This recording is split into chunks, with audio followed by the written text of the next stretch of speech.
Many of our people in the last 100 years were forced onto reservations. They were forced into giving up their traditional way of life. The man's role in life, he was the hunter. He went out and he hunted the buffalo, the elk, and the deer. And that's what these instruments represent. And then they wanted to be successful, so they utilized a ceremony. They utilized these instruments, these symbolisms of the fire and the water, the land and the air. And then from all of those elements working in harmony, we have wonderful things like this tobacco, untainted. This is natural tobacco. It was twisted like this and was traded amongst the tribes. It was used for prayer. It was used for counsel. Some of the tribes up north in the Great Plains where the grass grew real tall, they had sweet grass and they twisted it up in a braid. I have this one, this braid of sweet grass formed into a circle, and I tie it together. That symbol of the circle is literally life. Some tribes have a cross in the middle. They call that the medicine wheel. Then they assign different colors to each of the 4 directions. But in that way, they say that those 4 colors also represent the 4 original human beings. If you look at our history of what happened here in America, when those other explorers came, it wasn't no coincidence. It was a lot of turmoil that happened, a great change for my people. The extinction of the buffalo. With the buffalo's hides, they made the walls of their teepees, their moccasins, their shoes, their clothing, the women's dresses.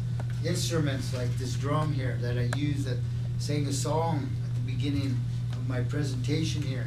This smoke-tanned elk hide that's used in this drum in a teepee ceremony, filled with water, utilizes these rocks here along with this rope tied over it, using these pieces of hardwood as drumsticks. And that's the ceremony that goes with these instruments.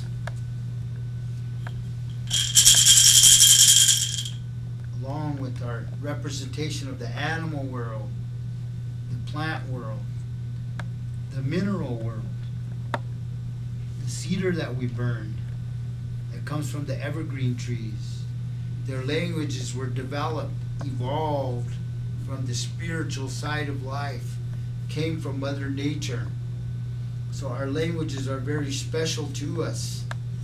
There could be one word in our Navajo language, and you could sit here for days and days and try to explain it in the English language, paragraph after paragraph, trying to explain it to somebody that's not Navajo, and they will never understand it.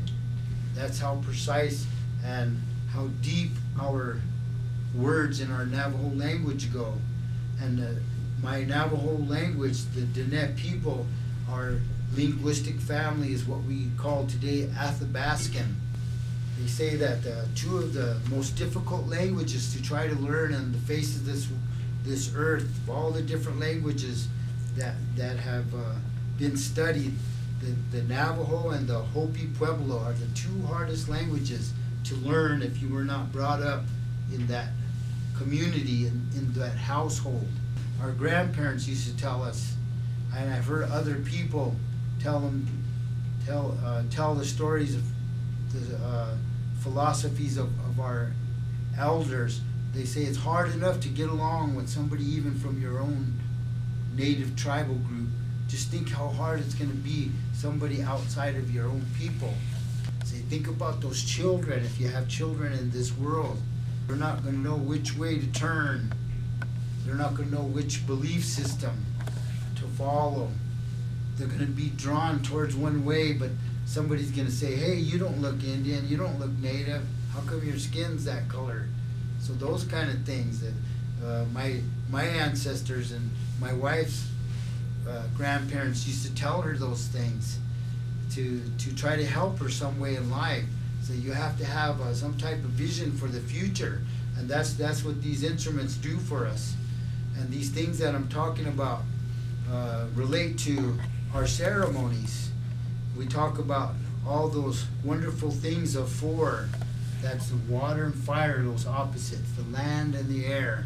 Then we have the four directions I talked about, the four colors. We have the four seasons. You can go on and name all these different, these elements that we can feel, touch, and understand and experience. But then they say those unseen world, those holy things of the Creator, those come in the number 3. Those are things like our past, the present, the future, mind, body, spirit, thought, word, and deed, the 3 steps of creation. The Creator gifted us even further to help us because He knew that we would make mistakes and make wrong choices with that greatest of gift of all. He gave us common sense. He gave us our intelligence, and that greatest gift of all I speak about is free will. We always have a choice. The plant world was not gifted that. The animal world was not gifted that. But He gave it to us 5-digit people, the human race. So through that, we kind of find our way in this life. We say, if we forgot about where we came from, this water, this fire, this land, and the air, then we're going to get lost somewhere. We're going to get confused. We're going to get caught up and realize that we're lost, can't find our way back. This is the way that I have found my way back, because I was brought up, like I said, in Los Angeles. So that's my purpose of explaining this on this video.